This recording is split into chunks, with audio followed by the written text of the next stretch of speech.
और ये अजवाइन खाओ, आपके पेट की गैस खत्म हो जाएगी। और ये 3500 साल से वैसे का वैसा ही है। अजवाइन खाओ तो गैस खत्म होती ही है। कभी भी आप करके देख लो। आप में से किसी को भी बहुत गैस बनती हो, पेट में एसिडिटी की तकलीफ हो, आज से शुरू कर दो। आप खाना खाया तो उसमें ध्यान रखो अजवाइन ज्यादा रहे, दाल में, सब्जी में, वगैरह वगैरह।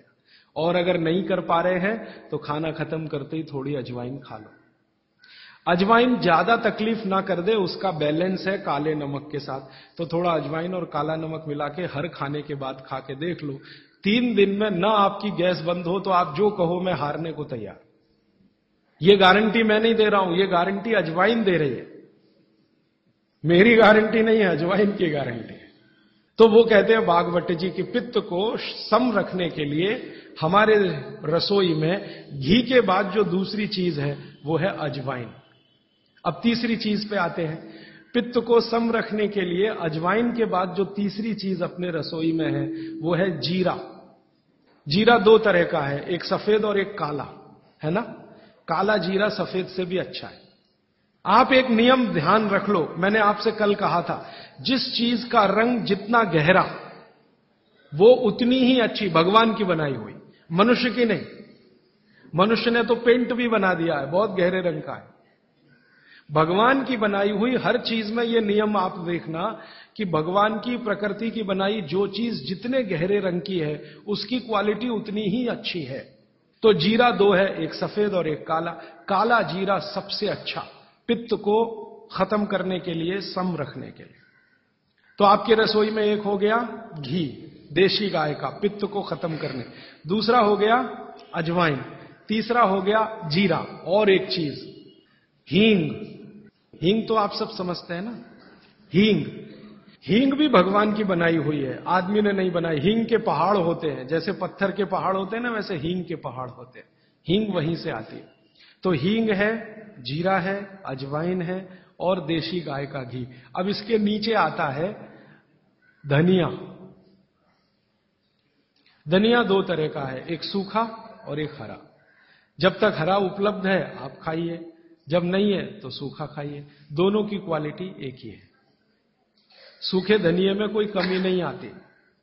आपके मन में ये प्रश्न है ना, हरे पत्ते का धनिया में कुछ ज्यादा होगा, सूखे में कम, बिल्कुल नहीं है, दोनों में बराबर है। सूखने के बाद भी उसके गुणधर्म में कोई कमी नहीं। अब ऐसी पूरी लिस्ट है, मैंने तो आपको 5-7 बता दिया पित्त को कम करने के लिए क्या क्या। आपको पूरी लिस्ट है तो 108 है। 108 पित्त को खत्म करने के लिए रसोई में 108 चीजें हैं। वो पूरी लिस्ट देखनी है तो वो किताब है, आप ले लेना। एक स्वदेशी चिकित्सा किताब हमने बनाई है और एक बनाई है गंभीर रोगों की चिकित्सा, इसमें ये सूची है। और थोड़ी सी अष्टांग हृदयम के भाग 3 में भी है, भाग 2 में भी है, थोड़ी थोड़ी है। थोड़ा आगे बढ़े, कफ की सूची मैंने बताई आपको। कफ में सबसे अच्छी चीज है गुड़। गुड़ के बाद दूसरे नंबर पर है शहद। जैन है तो शहद मत खाइए, ये मेरी भी विनती है आपको, क्योंकि नहीं तो मैं पाप का भागीदार बनूंगा जो आपसे कहूं कि शहद खाओ, और मुझे तो मोक्ष में जाना है, तो पाप की गठरी क्यों ला दूं। तो आप जैन हैं तो बिल्कुल शहद मत खाइए। अजैन है माने जैन नहीं है तो आप कोशिश करिए कम से कम खाएं, ना खाएं तो और भी अच्छा, क्योंकि अपने पास शहद का विकल्प है गुड़। जब गुड़ ना रहे तब सोचें। इसी तरह कफ को कम करने की और क्या चीज है अपने रसोई में। कफ को कम करने की दूसरी जो सबसे अच्छी चीज बताई भागवत जी ने वो है सौंठ। सौंठ, सौंठ का ही एक दूसरा रूप है अदरक। अदरक से अच्छी है सौंठ। कारण क्या है, अदरक जब सूख जाता है तभी सौंठ बनती है, और अदरक का सूखने के बाद गुण बढ़ जाता है। हां, ताजा अदरक है ना, उसका गुण जितना नहीं है, सूखे हुए अदरक माने सौंठ का गुण लगभग 100 गुना बढ़ता है। इसलिए सौंठ अदरक से हमेशा अच्छी है। तो कफ खत्म करने के लिए रसोई घर में एक हो गया गुड़, दूसरी हो सौंठ, सौंठ का ऑब्लिक अदरक। अब तीसरी चीज जो सबसे अच्छी, पान। पान माने पान का पत्ता, जो आप पान खाते हैं ना, पान, ये कफ दूर करने की सबसे उत्तम औषधि। लेकिन पान भी वही चक्कर आएगा। कौन सा पान? जो गहरे रंग का। हर चीज में ये नियम है, गहरे रंग का। गहरे रंग का आप उसको कहो जी देशी पान, तो देशी पान। गहरे रंग का पान जिसका रंग बहुत गहरा हरा, एकदम काला जैसा हो तो और भी अच्छा। ये पान कफ नाशक है, बहुत ही जबरदस्त चीज है ये पान। और पान और सौंठ का बेस्ट कॉम्बिनेशन है। पान खा रहे हैं तो सौंठ डाल के खा सकते हैं, अदरक डाल के खा सकते हैं। जैन है तो सौंठ खाइए, नहीं है तो अदरक खाइए। पान, अदरक, सौंठ और ऊपर से आया गुड़। गुड़ भी मिला के पान में खाया जा सकता है। वो आप डालते ना गुलकंद, गुलकंद, गुलकंद। गुलकंद माने क्या है? गुलाब के फूल, उसकी पंखुड़ियां, उसका तो रस या उसका कुछ प्रिपरेशन प्रोसेस से, ये भी सबसे ज्यादा कफ नाशक है। अब आप देखो, जो चीजें पान में पड़ रही हैं वो सब कफ नाशक है। पान बनाने वाले सब बाघभट्ट के चेले, बिना जाने ये काम कर रहे हैं। गुलकंद आपको पान में डाल के दे रहे हैं। सौंफ, सौंफ, सौंफ, ये भी कफनाशक है, सौंफ। फिर उसके आगे मैं बता रहा हूं प्रायोरिटी से, सबसे अच्छा कफनाशक गुड़, फिर उसके नीचे, फिर उसके नीचे। अब सौंफ के नीचे जिसका नंबर है वो है लौंग। लवंग कहिए, लौंग कहिए। और ऐसे ही ये सूची बढ़ाते जाए तो इसमें करीब 100 चीजें हैं जो कफनाशक हैं हमारे रसोई में। ठीक है, अब आ जाइए वात पर। वात पर मैंने सबसे अच्छी चीज बता दी है, तेल, शुद्ध तेल। शुद्ध तेल वातनाशक है। और अब जो दूसरी बात मैं कहने जा रहा हूं, इसको मैं संक्षेप में उपसंहार के रूप में कह रहा हूं कि जिन चीजों में भी पानी की मात्रा ज्यादा हो वो सभी वातनाशक हैं। जिन चीजों में भी पानी की मात्रा ज्यादा हो वो सभी वातनाशक है। जैसे दूध, आप जानते हैं दूध में तो सबसे ज्यादा पानी ही है ना। दूध को फाड़ के देख लो, सॉलिड मटेरियल तो थोड़ा ही निकलता है ना, बाकी तो पानी ही रह जाता है। तो दूध में बहुत पानी है। तो जिन चीजों में पानी ज्यादा है, भागवत जी ने सूत्र ऐसे लिखा है कि पानी युक्त चीजें, जल युक्त चीजें सभी वातनाशक हैं। तो दूध हो गया। दूध के बाद दही, दही में भी पानी ही है, आप जानते हैं। और छाछ तो सबसे ज्यादा पानी वाली है। जूस जो आप इस्तेमाल करते हैं, सभी जूस वातनाशक है। सभी जूस, संतरे का, मौसम्मी का, गन्ने का तो बहुत ही अच्छा है, अंगूर का, टमाटर का, वगैरह वगैरह, ये सब जूस वातनाशक है। तो सब तरह के जूस, दूध, दही, छाछ, ये सब वातनाशक चीजें हमारे घरों में हैं। अब आखिरी चीज भागवत जी कहते हैं कि वातनाशक, पित्तनाशक और कफनाशक ऐसी चीजें दुनिया में एक साथ मिले बहुत रेयर, बहुत रेयर। वो कहते हैं कि बहुत चीजें दुनिया में हैं, कोई वात का नाश करेगा, कोई पित्त का, कोई कफ का, लेकिन कोई ऐसी चीजें भी अपने रसोई में हैं जो तीनों को नाश कर सकते हैं। उनमें से नंबर 1 है आंवला। आंवला। फिर दूसरा है हरडे, और तीसरा है बहेड़ा, और तीनों मिला के बनता है त्रिफला। ये जो त्रिफला है ना, भागवत जी इसकी इतनी बढ़ाई करते हैं, इतनी प्रशंसा उन्होंने लिखी है कि खाली त्रिफला पर ही उनके 120 से ज्यादा सूत्र हैं। 120 से ज्यादा अकेले त्रिफला पर।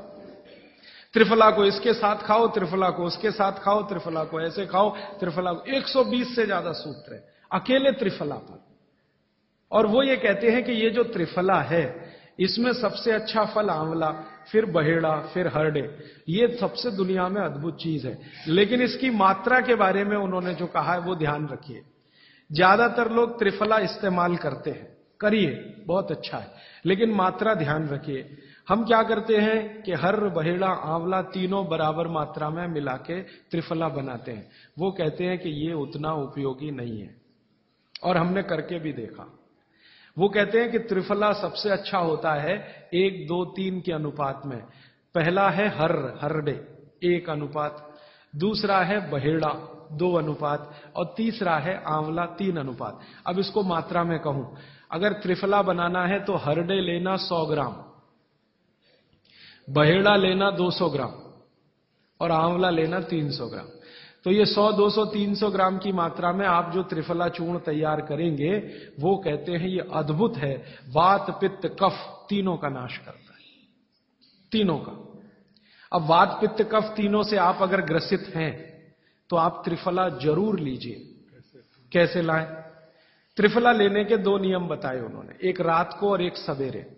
सवेरे का नियम उनका यह है कि सवेरे सवेरे अगर त्रिफला खाएं तो गुड़ के साथ, नहीं तो शहद के साथ, गुड़ या शहद।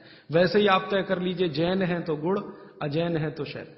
तो सवेरे का त्रिफला खाएं तो गुड़ या शहद के साथ, रात का त्रिफला खाएं तो दूध के साथ या गर्म पानी के साथ। त्रिफला तो एक ही है ना, सवेरे भी त्रिफला ही खा रहे हैं, रात को भी। लेकिन बागवती जी कहते हैं असर अलग अलग हैं दोनों के। रात को जो आप त्रिफला खाएंगे दूध के साथ या गर्म पानी के साथ, तो ये त्रिफला रेचक है। रेचक शब्द उन्होंने इस्तेमाल, रेचक माने पेट को साफ करने वाला, बड़ी आंत की सफाई करने वाला, शरीर के सब अंगों की सफाई करने वाला, झाड़ू लगाने वाला जो व्यक्ति, वो रेचक। तो कहते हैं रात को अगर त्रिफला आप ले रहे हैं दूध के साथ या गर्म पानी के साथ, तो ये रेचक है, माने ये एक ही काम सबसे ज्यादा करेगा कि आपकी कब्जियत मिटा देगा। कितनी भी पुरानी कब्जियत है मिटा देगा, 40 साल पुरानी भी मिटा देगा रात को। और जो दिन को त्रिफला खाया सवेरे गुड़ के साथ, तो वो कहते हैं ये पोषक है।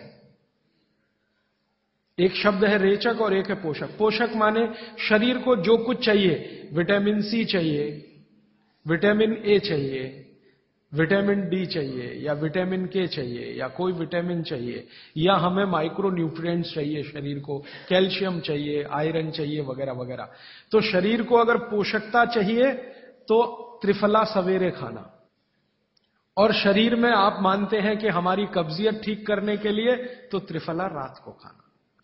दोनों समय के त्रिफले में बिल्कुल अलग तरह के परिणाम आते हैं। तो जो कहें हम तो स्वस्थ हैं जी, तो सवेरे ही त्रिफला खाओ, स्वस्थ हैं तो। और जो कुछ बीमारियां हैं आपको, तो रात को खाओ। ठीक है? मात्रा ध्यान रखना, 1, 2, 3 सम मात्रा का त्रिफला बहुत रेयर केस में इस्तेमाल होता है। 1 या 2 ही बीमारी हैं। अभी मैंने एक जगह इस्तेमाल किया था, एक वैज्ञानिक हैं, भाभा एटॉमिक रिसर्च सेंटर में काम करते हैं, उनको एक बीमारी हुई रेडिएशन से। रेडिएशन आप जानते हैं सभी एटॉमिक सेंटर में। तो उनका पूरा शरीर सड़ गया, एकदम सड़ गया, जगह जगह घाव, जगह जगह, और उसमें से खून निकलता, मवाद निकलता। वो बेचारे इतने परेशान, इतने हैरान, कहां कहां जा जाके, अमेरिका, कनाडा, सब जगह, कुछ इलाज हुआ नहीं, कोई रिलीफ मिला नहीं। कपड़ा भी नहीं पहन सकते, ऐसी स्थिति थी, हमेशा नंगे बदन रहते थे। तो ऐसे ही किसी ने मुझे उनके बारे में बताया। बंबई तो मैं अक्सर जाता रहता हूं कि राजीव भाई एक ऐसे व्यक्ति हैं। तो मैं उनको गया था मिलने और देखने, तो मैंने देखा सच में हालत बहुत खराब थी। तब मैंने उनसे कहा कि आप बहुत परेशान हैं। हाँ बहुत परेशान हूं, दवा सब काम लेके देख ली, कुछ उपयोग होता नहीं। मैंने कहा मैं होम्योपैथी दूं? उन्होंने कहा होम्योपैथी मैं नहीं लेना चाहता। तो मैं पूछा चलो आप फिर एक काम करो, त्रिफला चूर्ण खाओ बस, और कुछ मत करो। तो उन्होंने त्रिफला चूर्ण शुरू किया। ये मैंने बताया 1, 2, 3 शुरू किया। 3-4 महीने में रिजल्ट बहुत थोड़ा आया, थोड़ा आया। फिर मैंने कहा मात्रा बदल के देखते हैं, मात्रा बदल के देखते हैं।